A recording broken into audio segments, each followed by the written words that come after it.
सादत हसन मंटो यांची मूळ कथा, मराठीत अनुवाद विजय रहाणे. कथा आहे उलटी सलवार. उलटी सलवार.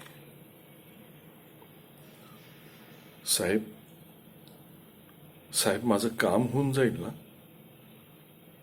तिनं भिंतीकडे तोंड केलं आणि पटापट कपडे घालायला लागली. होऊन जाईल ना, होऊन जाईल, होऊन जाईल. माझे श्वास अजूनही जोरजोरानं सुरू होते. मग पैसे घ्यायला कधी येऊ साहेब? ओढणीनं तिनं घामेजलेलं तोंड पुसलं आणि नंतर ओढणी खांद्यावर टाकली. पैसे मिळेपर्यंत तुला माझ्याकडं 1-2 चक्कर तरी टाकावेच लागतील ना. उद्याच मी मोठ्या साहेबांना तुझ्या नवऱ्याविषयी सांगतो. मी शर्टाचे बटणं लावले, हातानं केस नीट केली आणि कार्यालयाच्या मागे असलेल्या रेस्टरूमच्या दरवाजाच्या बाहेर ठुंकून पाहिलं. आजूबाजूला कुणी आहे की नाही ते पटकन बघितलं, कारण कोणत्याही संकटात सापडायची माझी इच्छा नव्हती. मग मी उद्याच येऊ का साहेब? ती माझ्या उत्तराची वाट पाहत होती. नाही नाही, उद्या नाही, उद्या नाही. मी तिच्या इथं असं रोज येण्याची जोखीम घेऊ शकत नव्हतो. मी तिच्याकडे बघत फक्त आह भरली. गरिबांना पण कसे शोषण करणारे लोक भेटतात. मी नजरेनं तिच्या देहाचा आढावा घेत हा विचार करत होतो. तेवढ्यात माझी नजर तिनं उलट्या घातलेल्या सलवारच्या नाड्यावर पडली. अगं ऐक, तू सलवार उलटी घातलीयस.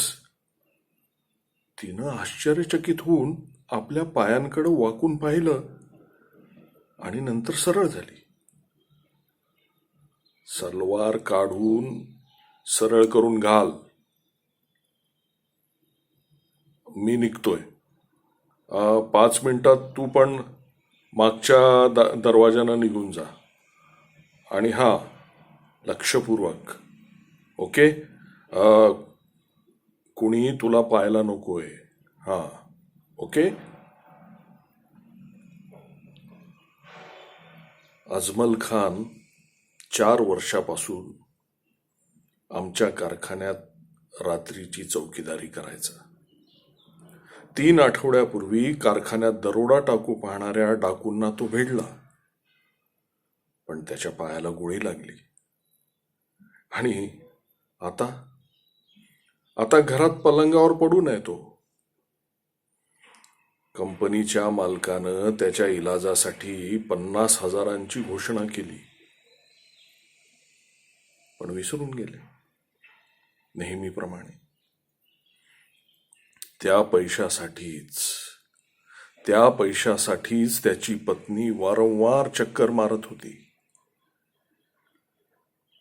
मी तिची मदत करायचा निर्णय घेतला आणि संध्याकाळी सुट्टी झाल्यानंतर तिला कारखान्यावर यायला इशारा दिला. उमर, ओ उमर. अपार्टमेंटच्या पायऱ्या चढत असताना मला माझ्या बायकोचा आवाज आला. तिचं आणि माझं ऑफिस सुटायची वेळ एकच होती आणि कधी कधी तर आम्ही एकाच वेळी घरी यायचो. ती एका छोट्या बँकेत क्लर्क होती. अरे उमर, आनंदाची बातमी आहे. अत्यानंदात ती उन्मादून गेली होती. मॅनेजर साहेब, प्रबंधक साहेब माझ्या कामानं खुश आहेत आणि आजच त्यांनी माझ्या प्रमोशनची वरच्या साहेबांना विनंती केली आहे. दरवाजा समोर थांबून तिनं आपल्या पर्समधून घराची चावी बाहेर काढली. निबंधक साहेब म्हणाले की थोडा वेळ लागेल, पण काम नक्की होऊन जाईल. अरे वा. मी तिचं अभिनंदन केलं. तुम्हाला माहिती आहे का, माझ्यासोबत अजून 5 लोक प्रमोशनसाठी आहेत. आणि ती आसमा आहे ना, ती माझं प्रमोशन होऊ नये म्हणून झटत होती. पण निबंधक साहेब माझ्या कामावर खुश आहेत. आणि का नाही खुश होणार? किती मेहनत करते मी. आणि तसही ती घरात प्रवेश करतानाही लगातार बोलतच होती. मी तिच्या प्रमोशनची गोष्ट ऐकून खुश होतो की अचानक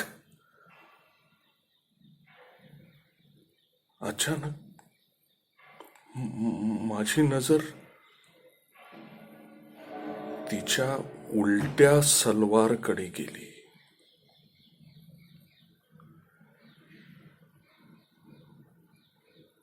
नमस्कार.